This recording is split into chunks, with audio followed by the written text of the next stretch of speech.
So welcome, Dr. Bob Dutch. Thank you for being with us on the Ojai Day of Peace 2020 with the UN theme of Shaping Peace Together.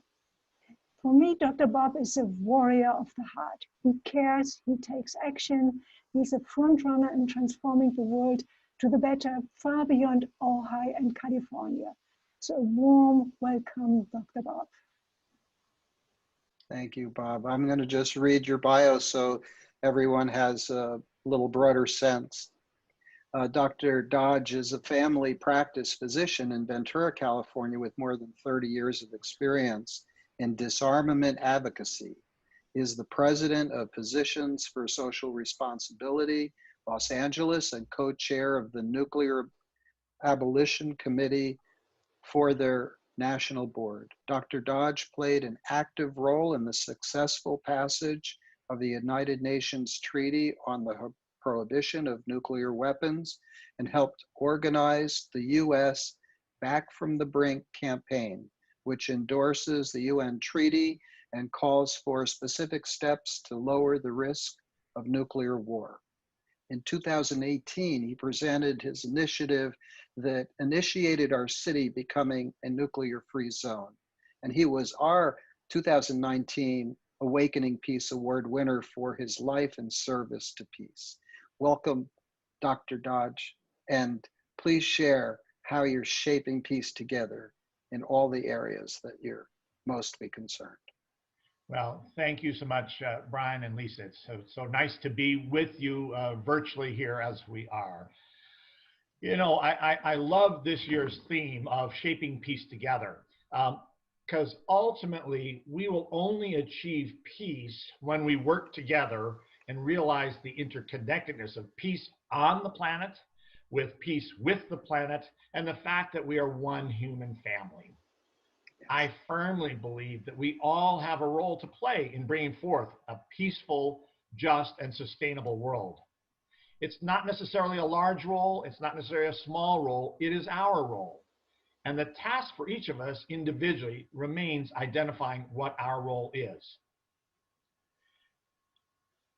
My personal peace approach regarding our current pandemic, systemic racism, economic, political, and climate change is that I think it's essential to draw the connection to each of these issues.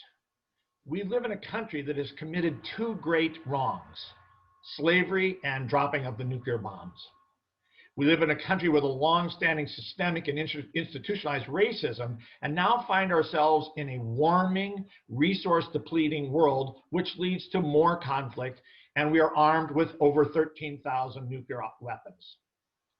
Fortunately, the world is awakening to the humanitarian consequences of the potential use of these weapons. That gives me hope. Today, there's much that gives me hope with the awakening that's happening around this country and around the world to both the intersection and connectedness of each of these issues. From the Black Lives Matter movement to the Sunrise Green New Deal movement, people are making the connection. They are speaking out and taking a stand. Regarding nuclear weapons, which is our greatest momentary existential threat, the international community is working to ratify the Treaty on the Prohibition of Nuclear Weapons. This is put forth in 2017 at the United Nations. And currently there are 44 nations that have ratified this. Now, treaties internationally go into force when 50 nations have ratified them. We anticipate that that 50th nation will ratify this year, 2020, the 75th year commemorating Hiroshima and Nagasaki.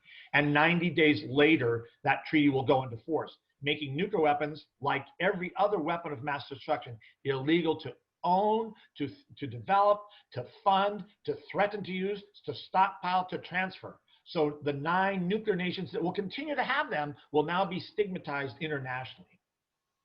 Here in the United States, there's a rapidly growing grassroots movement called Back from the Brink, the call to prevent nuclear war. And I'm going to say right out, anybody who listens to this presentation who has not gone on and endorsed that movement, preventnuclearwar.org, please do so. It is essential. We are looking for individuals, cities like Ojai, states like California, and communities, non-government organizations, etc. Currently, there are 343 organizations and NGOs who have endorsed the call. In addition, we have 47 municipalities.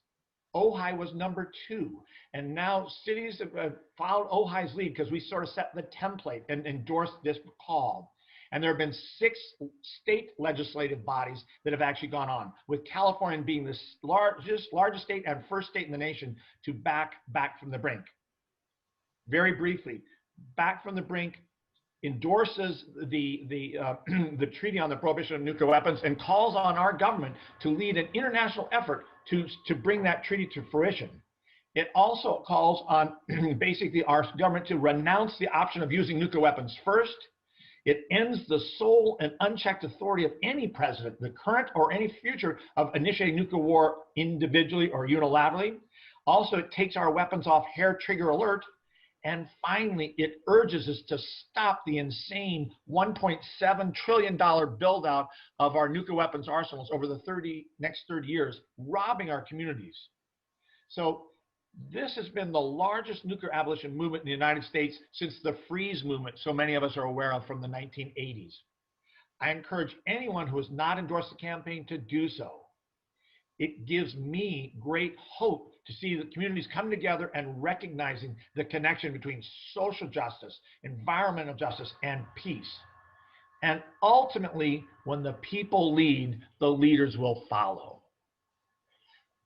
I will say one question that had come up about nuclear free zones. We are a nuclear free zone in Ojai, which is wonderful. And that doesn't mean we're not going to house nuclear weapons. We're going to not build nuclear weapons. That's obvious. Ojai is not a place we're building or stockpiling or installing them. It is a statement of intent. It is a statement of understanding to the rest of the world that we do not support the effort to build and threaten nuclear weapons. It is an effort to say we do not want our city, our municipality, our retirement funds to be invested in companies and organizations that actually build, fund, and develop nuclear weapons. So it's a major statement for the rest of the world to see. And I'm so proud to be with you all and in Ojai, which is really leading a national and international effort. Thank you. Wow. So Bob, we'll post the website address for Back from the Brink. Yeah.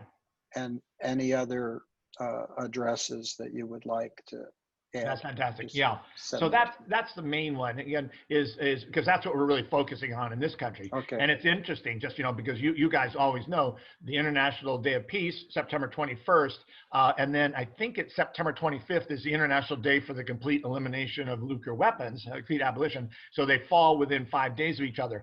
It's very interesting because I am working with the international organization, and there are many countries that lined up and want to be that 50th nation. And we're actually saying, cool it, slow down. This is interesting. We actually don't want it to happen on September 25th because what would happen is it will go into effect on Christmas Day. And we think for years to come, that's going to lose. So we actually are encouraging, we can't control the other countries, and we love the fact that they're enthusiastic and they're ready to do, but we really want it to actually go into effect about a week later. We'd like to go in the early part of the year to celebrate the new year with the final treaty passage and treaty going into force. So it's kind of an exciting time, but we're kind of like, hold off, yeah.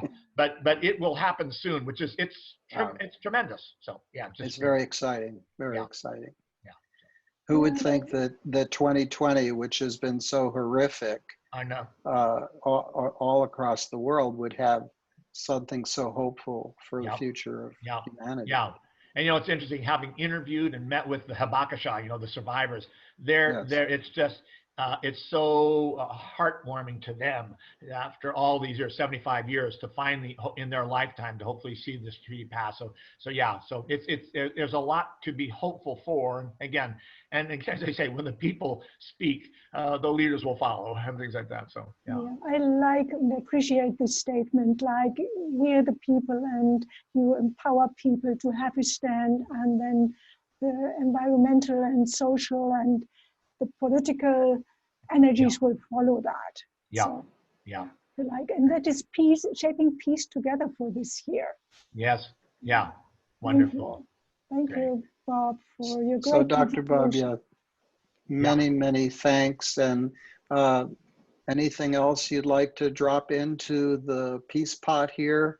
No, I mean, I think that's great. I Yeah. say again, it's so interesting because, and this really this year for me was very interesting because I've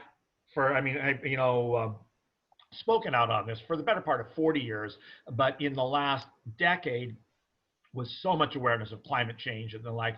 I mean, I don't give a speech that I don't say, make the connection. And this year, I didn't mention in my comments, but between Black Lives Matter, COVID, climate change, I mean, the disastrous climate of the world, it is all connected and people are awakening to that. So that does give me hope. So, yeah. Yeah. You know, Brian and I and International Cities of Peace are really promoting that when we realize we are one human family, like this awakening as one human That's family, right. regardless of race, color, culture, gender, then we come Exactly. together and we will change something. Yep. That's what I always say. It's all connected. We're one human family on this planet. So, yep. Thank you. All right. Thank you. Thanks. Thank you, Thanks, guys. Bob. Take care. All right. We'll be in touch. All right. Bye-bye. Bye-bye now.